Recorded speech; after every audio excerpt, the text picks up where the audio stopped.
जानते हैं कि मैं उस औरत से कितनी नफरत करती हूँ। कोई भी अगर उसका नाम भी मेरे सामने लेता है तो मैं गुस्से में लाल हो जाती हूँ, आप जानते हैं ना। मैंने आपसे एक सिंपल सा क्वेश्चन किया था कि कल रात की पार्टी आपकी कैसी रही, तो आप मुझे सिंपल सा आंसर दीजिए ना कि आपकी कल की पार्टी बहुत अच्छी रही और आप काफी दोस्तों से मिले। आपको ये बताने की क्या जरूरत है कि वो मनहूस औरत भी उस पार्टी में थी और वो आपके पास आई, आपसे हेलो किया, हाय किया, आपको हग करने की कोशिश की, आपको स्माइल दी।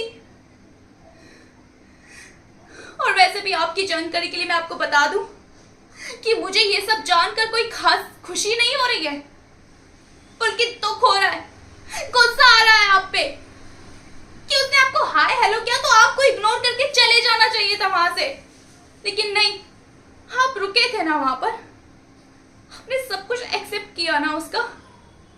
क्यों क्यों किया? प्लीज पॉपी, मैं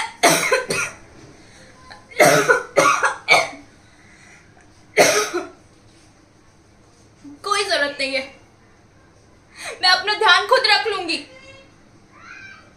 जब आपको मेरी फीलिंग्स का ध्यान नहीं है तो ये झूठी केयर भी मत दिखाइए। पॉपी, मैं आपको सिंपल वर्ड्स में कह रही हूं कि अगर आपने उस मनहूस औरत के साथ कोई भी रिश्ता रखा या फिर आपने उससे फिर से फ्रेंडशिप की ना, तो मैं इस घर को और इस शहर को छोड़ के हमेशा हमेशा के लिए चली जाऊंगी और फिर लौटकर कभी नहीं आऊंगी। आप लोग नहीं समझ रहे, उस औरत का कोई नाम भी लेता है ना मेरे सामने तो मुझे इतना गुस्सा आता है, इतना गुस्सा आता है, मैं आपको बता भी नहीं सकती। और मैं उस औरत से इतनी नफरत करती हूँ ना पॉपी, अगर आप उसका नाम बार बार मेरे सामने लेते रहे या फिर आपने उसकी बातें मेरे सामने बार बार में की ना, तो मैं आपसे भी नफरत करने लगूंगी। मैं आपसे बहुत प्यार करती हूँ पॉपी और मैं आपको खोना नहीं चाहती, लेकिन मैं उस औरत की वजह से ये सब नहीं कर सकती। आई होप कि आप समझ जाएंगे।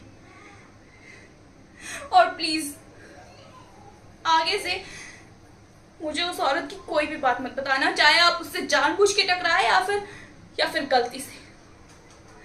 लेकिन एक बात याद रखिएगा पॉपी, अगर आप उससे फिर से मिलते हैं और आपने उससे फिर से बातें की तो ये बात मुझ तक नहीं पहुंचनी चाहिए, क्योंकि अगर मुझ तक पहुंची तो अच्छा नहीं होगा।